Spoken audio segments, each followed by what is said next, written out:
Hello everyone, good evening everybody. So भाई, Coal India की तरफ से, कोल इंडिया की सब्सिडरी पब्लिक सेक्टर, देश का माइनिंग पब्लिक सेक्टर जिसका नाम है नॉर्दर्न कोलफील्ड्स लिमिटेड।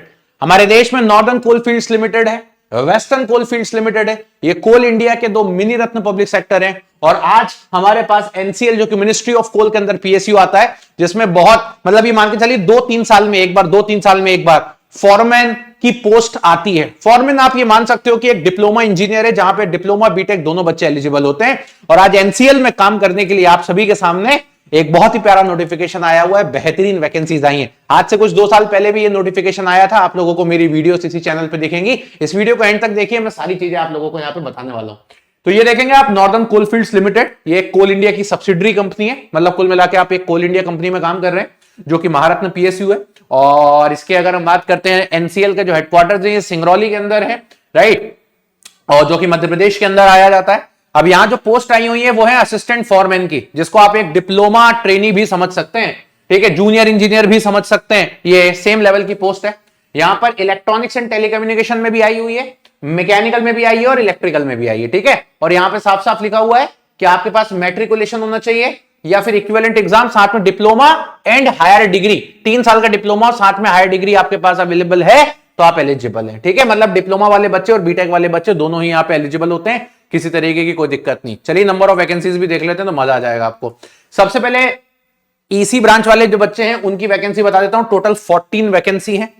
मैकेनिकल वाले बच्चों का एक्सकेवेशन और ईएनएम दोनों में मिला के 87 और 21, मतलब ये 108 वैकेंसीज है मैकेनिकल की। और इलेक्ट्रिकल की अगर मैं बात करता हूं तो 74 एंड 74, भैया मजा ही आ गया। मतलब 158 वैकेंसीज, 158 वैकेंसीज जो हैं वो इलेक्ट्रिकल के स्टूडेंट्स के लिए हैं। भाई इलेक्ट्रिकल वाले बच्चों की तो चांदी चांदी हो चुकी है, बस यही मैं बोलूंगा। मैकेनिकल वाले बच्चों के लिए भी गजब है। ये देश का ऐसा पब्लिक सेक्टर है जहां इलेक्ट्रिकल और मैकेनिकल की ही वैकेंसीज आती हैं। और मजेदार आ गया कोल माइंस में काम करने के लिए, ठीक है। चलिए अब चलते हैं इसके आगे की कहानी पे, थोड़ा सा समझ लेते हैं कि कैसा क्या है। थोड़ा पेपर बड़ा अच्छा आता है यार इसका, ये ध्यान रखना, पेपर बड़ा अच्छा आता है, ठीक है ना। चलिए, है ना, सिलेबस देखोगे मजा आ जाएगा। अब सबसे पहले बात कर लेते हैं कि असिस्टेंट फॉरमैन के लिए क्या चाहिए। तो डिप्लोमा आपके पास इसेंशियल होना चाहिए, diploma in engineering. Higher qualification branches भी दे दिए, not eligible branch for diploma. अच्छा, इन्होंने ये भी बता दिया है कि कौन सी ब्रांच को हम एलिजिबल नहीं करेंगे। तो इनका ये कहना है कि मैकेनिकल में प्रोडक्शन, ऑटोमोबाइल, थर्मल मैन्युफैक्चरिंग वालों को नहीं करेंगे, मैकेनिकल वालों को करेंगे। इलेक्ट्रिकल में भी इनका ये कहना है कि इलेक्ट्रिकल चल जाएगा, इलेक्ट्रिकल इलेक्ट्रॉनिक्स चल जाएगा, इंजीनियरिंग डिग्री इलेक्ट्रिकल में चल जाएगी, इलेक्ट्रिकल इलेक्ट्रॉनिक्स में चल जाएगी।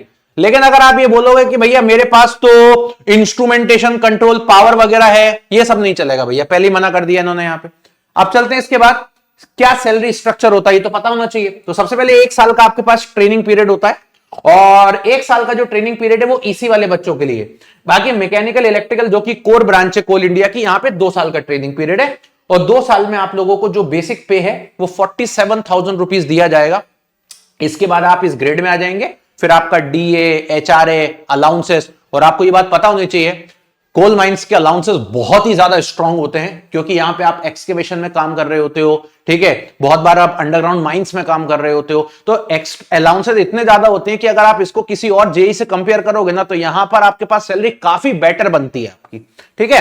तो ये ध्यान रखिएगा। मेडिकल अलाउंसेस भी इनके एक्स्ट्रा ऑर्डिनरी होते हैं, ठीक है, ये ध्यान रखिएगा। इसके बाद कैरियर ग्रोथ भी बहुत स्ट्रांग है। अगर आप एनसीएल, डब्ल्यूसीएल में काम करते हो, किसी से कभी पूछ के देखिएगा, पिछले पुराने लोगों से पूछ के देखिएगा कि कोल माइंस में काम करने की ग्रोथ कितनी ज्यादा बेटर है, ठीक है। तो ये भी उनसे पूछेंगे तो आपको वो बेहतर तरीके से बता पाएंगे। और जो बच्चे कोल माइंस के आसपास के इलाके में रहे हैं, पले बड़े हैं, उनको तो ये बात बहुत अच्छी तरीके से पता है, तो उसमें मुझे बताने की जरूरत नहीं। एज लिमिट के बारे में मैं बात कर लेता हूं। एज लिमिट यहां पर बोली गई है 30 साल, अच्छी खासी एज लिमिट दी है, ठीक है। और बाकी ओबीसी के कैंडिडेट जो है उनके लिए 3 साल एक्स्ट्रा है, बाकी पीडब्ल्यूडी वाले बच्चों के लिए है, ठीक है।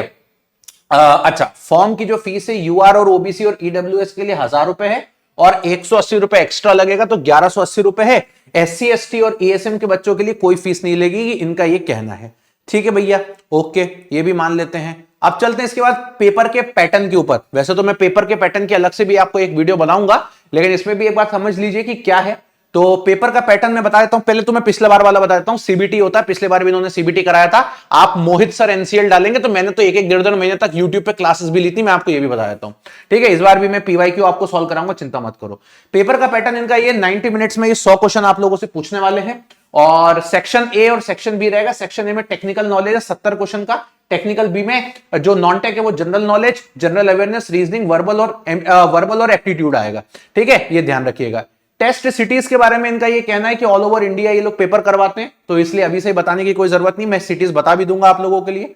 और कट ऑफ मार्क्स इतने तो आपको लाने ही लाने हैं आपके पेपर के इवैल्यूएशन के लिए, आप देख सकते हो। पेपर कब होगा? पिछले बार भी इन्होंने पेपर में ज्यादा समय नहीं दिया था, इस बार भी मुझे नहीं लगता कि बहुत ज्यादा टाइम देंगे। ठीक है, तो ये आपकी पूरी की पूरी प्रोसीजर है। बाकी अब फॉर्म कब से भराएगा वो भी बता देता हूं। फॉर्म आपके 11 फरवरी से स्टार्ट होंगे और 5 मार्च तक फॉर्म होंगे। डेट अभी सीबीटी की है नहीं, जैसी आएगी मैं बता दूंगा आपको डेट के बारे में भी।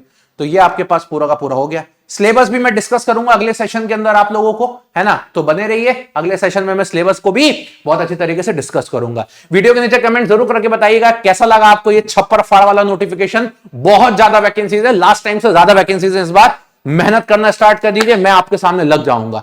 चैनल को सब्सक्राइब कर लीजिएगा। वीडियो के नीचे आप भी अपनी टिप्पणी देके जाइएगा कैसा आपको लगा। एक अच्छा मोटिवेशन है फेब्रुअरी के मंथ में। So thank you so much, bye bye, take care and love you.